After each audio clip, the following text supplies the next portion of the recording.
I'm very pleased to be here tonight, and I'm very privileged to have the opportunity to speak to all of you on this groundbreaking evening with snow in the air and smiling faces in the room, and some familiar faces here as well. I'm very pleased to see. So thank you so much for the opportunity to do this. I really do appreciate that.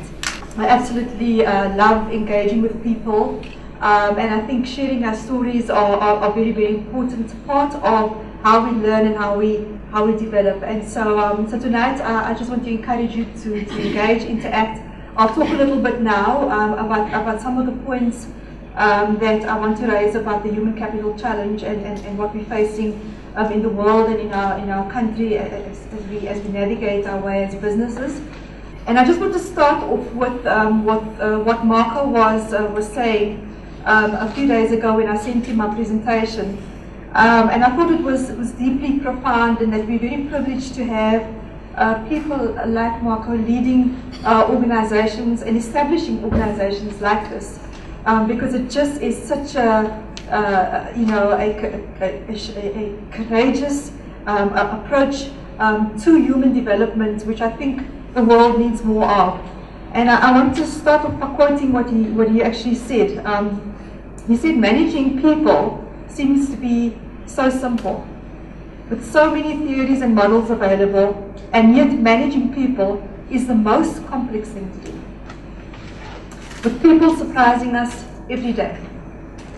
I think that life is very much about learning and understanding mysteries of the human mind and life, organizing mastery of the mystery of people, which I loved, with self-mastery being the ultimate goal. And this he said to me on the August 2nd, 2012. And I think there's so many profound nuggets of wisdom in what he's just said. So we are all human capital here tonight. All of us in our own various organizations are regarded as human capital. And you know, before we used to be just personnel. Remember the old days where we had personnel numbers, and we were personnel, right? We were little commodities marching along in a straight line in an organization. And then we moved to being human resources, and now we are human capital, which is a very interesting concept all by itself, which one can explore. So in many ways, then I have to be some sort of asset manager, being an HR director, I suppose, of an organization. But it's an interesting metaphor also, that, you know, where we actually lose the meaning of the H in the concept of human capital.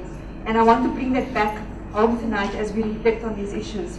So we are human capital, and I think what's very important is, do we believe that as human capital in our organizations, we are truly understood? You don't have to answer the question, you can kind of answer it in your head, okay? Are we truly understood? Are we valued? Are we recognized? Do we feel excited and motivated in the morning when we get up to go to work? Do we feel that today is going to be a day of great innovation and great inspiration, and we're going to make a difference in the world? Is this the way we feel when we go to work? Or how would we best describe that feeling?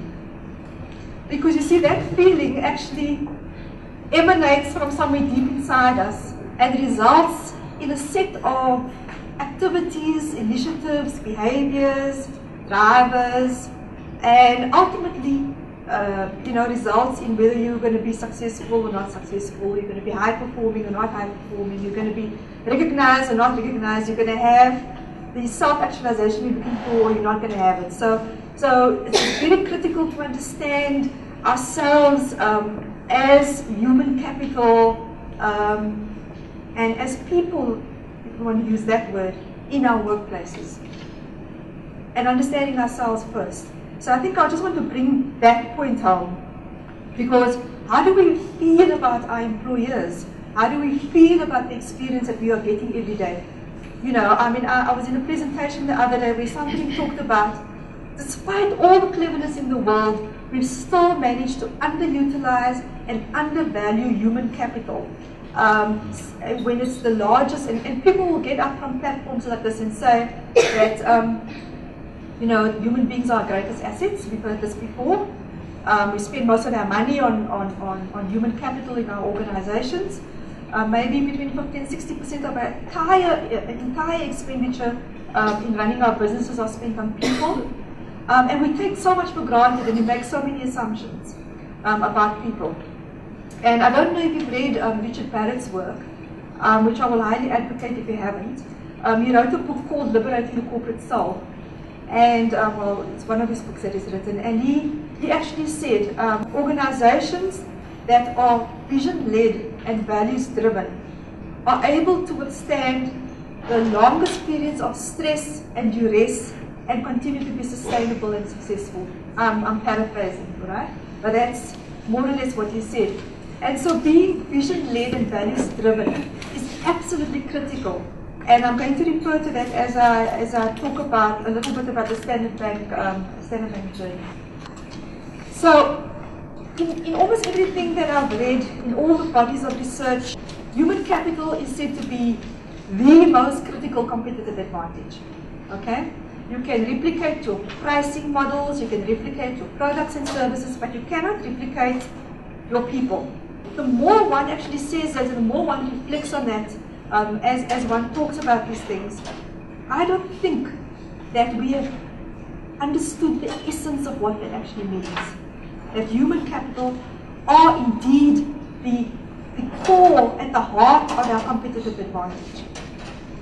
And we need to explore that in a lot more detail, I think, and reflect on that in our own experiences, in our own journeys, in our organizations. That human capital is at the top of corporate agendas. But it is absolutely critical that we harness all the talent that we possibly can in our organizations. And to understand that that is very key to our competitive advantage. Thank you very much.